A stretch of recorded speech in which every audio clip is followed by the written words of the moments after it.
everyone, welcome to Curtin Call. I'm Kevin Curtin. I'm here today in New York City with a very special guest. Now, this man sitting right next to me is a rock and roll Hall of Famer. He's one of the guitar greats, and he's a member of the iconic group, the Jackson 5. And he's got some new music coming out. So we're going to talk about that soon, but without further ado, I want to introduce you to the legendary Tito Jackson. Tito? Hi, Kevin. Thank you for being on the show. Appreciate it. My pleasure. So let's get right into it. You know, first things first, let's talk about the new music. When is another album coming out? What's, you know? Yeah, I just finished doing the track with George Benson. Oh, great. Called Up to You, and we're looking forward to trying to get that out to the world in February. Great. And of course, I'm going to have other collaborations. Sure. So there's. What can we expect? I mean, who else do you have on the kind of docket right now? I'm going to try to put something together with the Jackson brothers. Oh, that'd be great. But me being their brother, Mm-hmm. you know, I'm going to have to knock some heads around. Right. Right. Well, we're definitely looking forward to that. And I want to say, if you don't have Tito Time 2016's your first debut album, make sure you go get that. It features your sons. Right. And it's a great album. So Thank you. Yeah, you're very welcome. So we want to make sure you pick that up as well. So if you can, you know, I want to go a little bit back in time, if we can, to 1962 when, and I would like, if you can, to tell the infamous story of you picking up your father's guitar Well, and getting into a little trouble. My father was a blues player. Mhm. He and his brother, Uncle Luther, and they used to play a lot of music, blues, mainly blues. And, Sure. He had this guitar he adored. He would put it in the closet and tell Jermaine and myself and Jackie, "I'm getting ready to go to work. Yeah. Don't you touch my guitar." Yeah. I'm a kid, so that's Sure. then, like, you can touch my guitar. Right, You right. know, but I was playing it for a long time, and my mother would let me play it, and she would say things like, "Put the guitar up, your dad'll be home soon." You know, Sure. she let me do this for a long time Mhm. until I broke the string. Yeah. And you know, we didn't know what to do. Yeah. You know, she was on my side, you know. Mhm. She tried to find a way to fix it so he wouldn't notice it. Sure. He found out and he was like, he was redder than red, you know, so he took good care of me. Mhm. And, beat my butt, of Yeah. course. Yeah. And then put the guitar in my lap while I'm still crying. Yeah. Show me what you know. Yeah. So I'm playing these songs Yeah. that I've been hearing him play because I've been Yeah. practicing. Sure. And he looked at my mom and said, "Okay, this boy can play, huh?" She said, "I told you, Joe, he's not playing with your guitar. He really likes it." Right. Sure. So he said, "I tell you what, you can have that guitar, Mhm. but I want you to learn every song on the radio that you like and hear." Wow. So I started learning a lot of Motown records. Yeah. And then I would go in the room practicing, playing. Then I'd get Jackie and Jermaine. They would Yeah. sing with me and sing the lyrics to the song. And Sure. we started singing, and Michael Marlon with babies, playing Yeah. with little cars, because Mike was, 8 years younger than Jackie, 5 Sure. years younger than me. Mhm. So when you're young, you know, if you're 10 years old, 5 years old, it's very small. Sure. But anyhow, make a long story short, they're pushing little cars around in the bedroom and Yeah. begging to be in a group while they roll the cars on the floor. Sure. Oh, you're too young. Yeah. You know. Yeah. And we heard Michael sing at his elementary school. Yeah. And he just tore the place up. Sure. Couldn't believe it. Yeah. We rushed him home and said, "You in the group." Yeah. Marlon said, "Me too." I said, "You too." So that's Yeah. Jackson 5 was singing then. By the way, can you tell me what color that first guitar was and what the model was of that still guitar? have it. You still have I it? still have it. Yeah, it was I think it's called an A-line. An A-line, okay. Yes, it was Yeah. Montgomery Ward's Nice. A-line. Nice. And it was sort of burnt orange red with black on the outside. Yeah. So can you take me back to, like, you know, how long did it take, you know, for things to really get going from the time you were doing, you know, the shows at the talent shows and... It took a little while because we had a record out prior to Motown. Yeah. Titled "I'm a Big Boy Now" on Steel Town, a local label out of Gary, Indiana. Sure. And it did a little bit in our hometown. You know, when you're young, that's good enough. Sure. Of course, my father knew better. Then we started playing a lot of different venues like the Regal Theater in Chicago, Yeah. Peppermint Lounge, High Chaparral, all these places where the bands played. And Yeah. we were opening up for Bobby Taylor and the Vancouvers, and Gladys. And Who later became your producer, right? Bobby Taylor. Right. And then Gladys basically asked Berry Gordy to listen to us. And of course, Bobby Taylor verified that we were worth listening to. Yeah. And he didn't want to really get involved with more children. Right. He had with Stevie Wonder. Right, exactly. And with the laws of California, you can't work a kid for so many hours a day. And if you're working past 4 hours, they have to have an hour or 2 hour break. Then all these, Right. and it's running him crazy. He just want to make them records. Exactly. He said, I can't handle one kid. What am I going to do with 5 exactly. more? Yeah. And of course, they used to call him Bear. Bear, you got to hear these kids. Yeah. They sound great. You don't want to miss this. Yeah. So we go to Motown. We were playing right here in New York. We were playing the Apollo Theater. Yeah, I want to hear about that. How was that show? There's 2 shows, right? Well, we played Apollo a few times. Yeah, but the first time though. Yeah. How was that? What do you remember about that night? I remember. What was that? They used to have this clown that if you wasn't there, he would come over and jerk you off the stage. Michael would be crying. Yes. It's not gonna happen to us. Yeah. And of course, my biggest brother, Jackie, he's older than all of us. He's a few years older than me, and he would tell us, "Don't worry about it. Just do your thing. It's not gonna happen to us." Yeah. You know. So to make a long story short, we did the show and we did great. Yeah. They invited us back, and we had a choice to either go to Motown and audition for Mr. Berry Gordy, or we could stay and do a national television program. Right. I wanted to do the national program because I felt that if Berry Gordy don't like us, Right.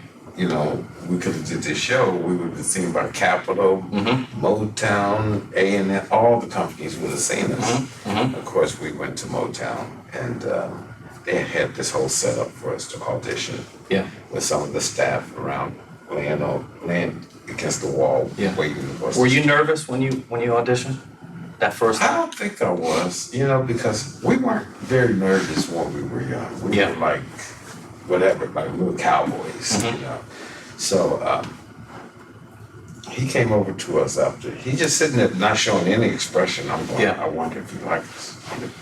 Not showing any expression, no smiles, just checking everything out. Yeah. He walked over to us after we finished the last quarter. Sure. He said, pretty good, fellas. I'm going to take your first 3 records #1. And they did. The first 4. They took the first 4 #1.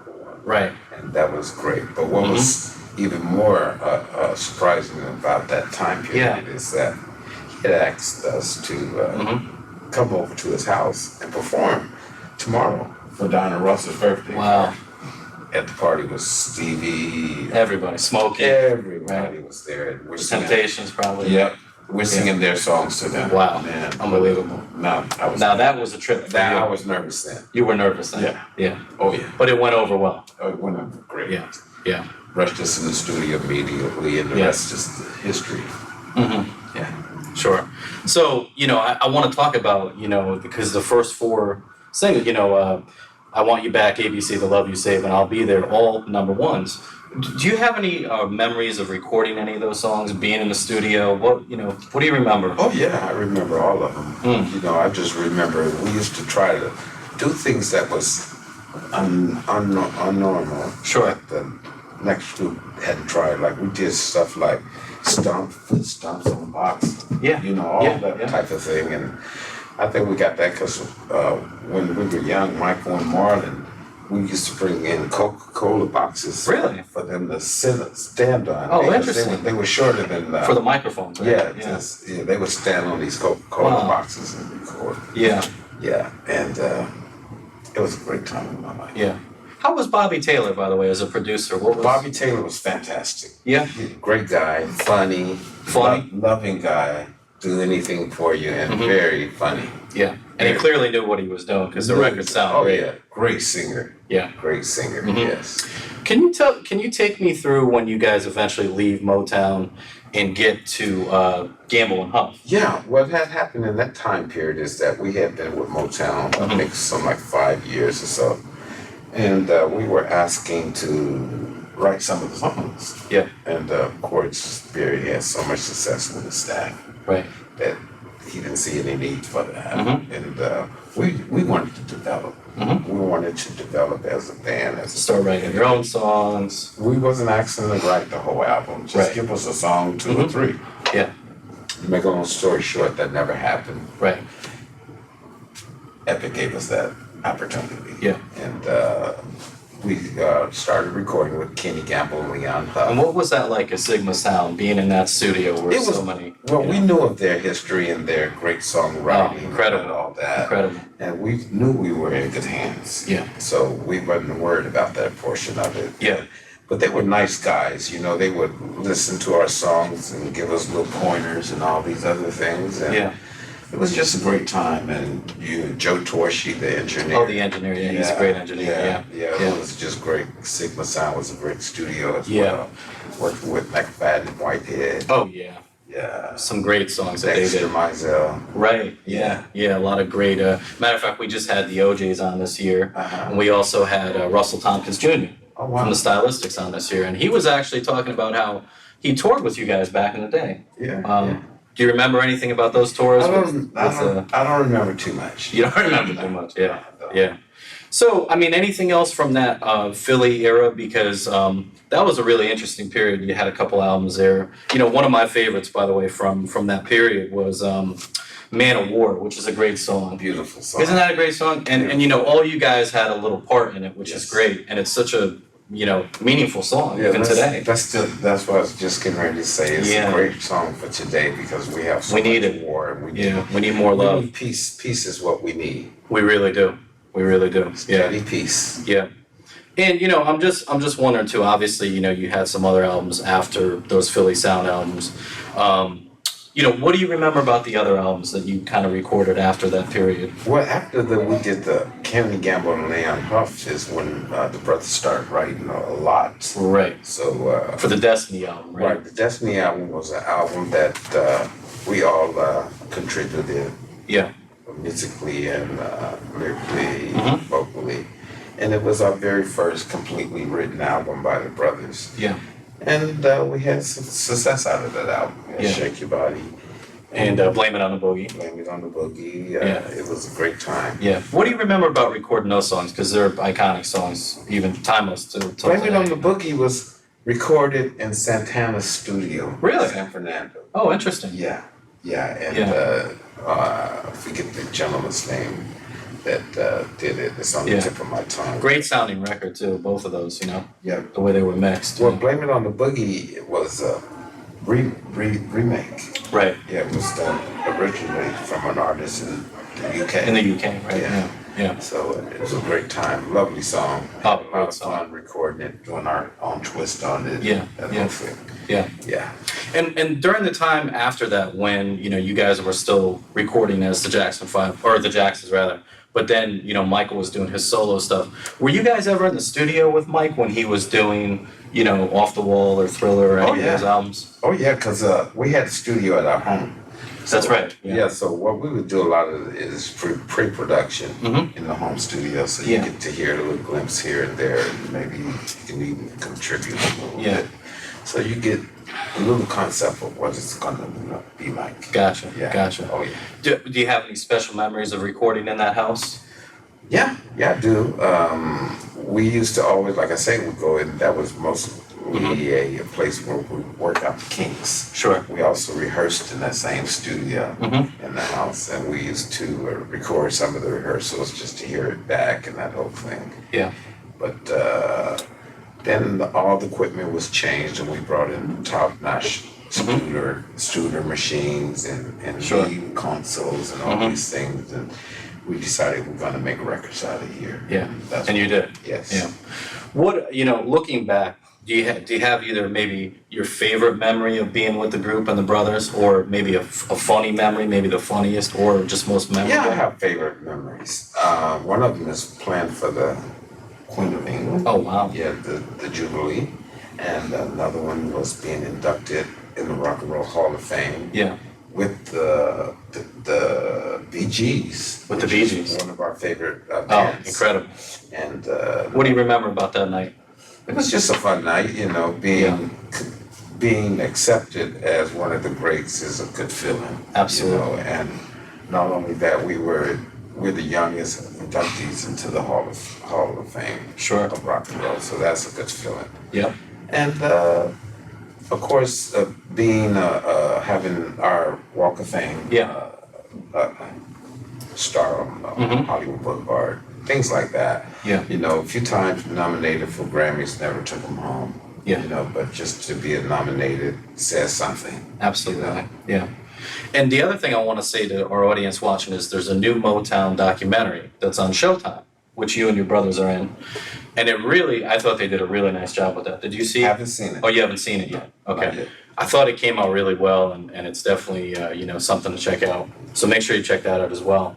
Looking back, because, you guys had so many incredible people on the roster with the Jackson 5, the Temptations, Diana Ross, I can go down the list here. Any special memories from working with, some of the other artists on the label at that time? Well, the thing about it, when we were with Motown, we were kids. Right. So everyone was our parent. Yeah. You know, Right. from Diana Ross to the people that works in the office at Motown. Sure. And they would take very good care of us, and look out for us and just be like parents, I would guess. Sure. Yeah, so a lot of great memories. We played a lot of sports with Mr. Gordy and his kids. And What was your favorite to play? Favorite sport? Baseball. Baseball? Oh yeah, baseball. And he loved to put on the boxing gloves. Is that right? Yeah. He would box my older brother Jackie. Yeah. And we have picnics and all type of fun times. Yeah. Yeah, it sounds great. In closing here, I just want to know, because, you've been playing guitar for so long, who are some of your favorite guitar players? Mr. B.B. King. Sure. I just finished working with one of my favorites, Mr. George Benson. Yeah. And Santana, of course. Mm-hmm. I love blues. Yeah. So Albert Collins and those type of guys, Bo Diddley, and you can go on and on. Yeah. Anyone else that is of mention, or? Jimi Hendrix, of course. Oh, Who Jimi doesn't Hendrix. love Jimi Hendrix? Absolutely. Absolutely. Yeah. Well, listen, I definitely want to say, to everyone watching, make sure you check out the new music coming out. Yes. And make sure you pick up the 2016 album, Tito Time. It really is a great album. Thank you you, can sir. tell, it's really mixed well, and your sons did a nice job on it as well. Thank you. So, yeah, you're very welcome. So, in closing here, also make sure you check out Tito on Facebook, Twitter, and Instagram, right? You have a... Right, Instagram is Poppa3T, Poppa. Okay, 3T. yeah. And on TitoJackson.com is my website, and Tito Jackson 5 Twitter, and I think there's one I'm missing. Yeah, Tito maybe. Jackson 5 Facebook. Gotcha. And for this show, we're on Facebook, Twitter, and Instagram, Curtin Call 87. Listen, I just want to thank you again for your time today. It's really an honor to Thank you for be having sitting me. here. Oh, it's Thank you it's so my much. pleasure. And thank you again. Thank you. Thank you, Tito. Thank you.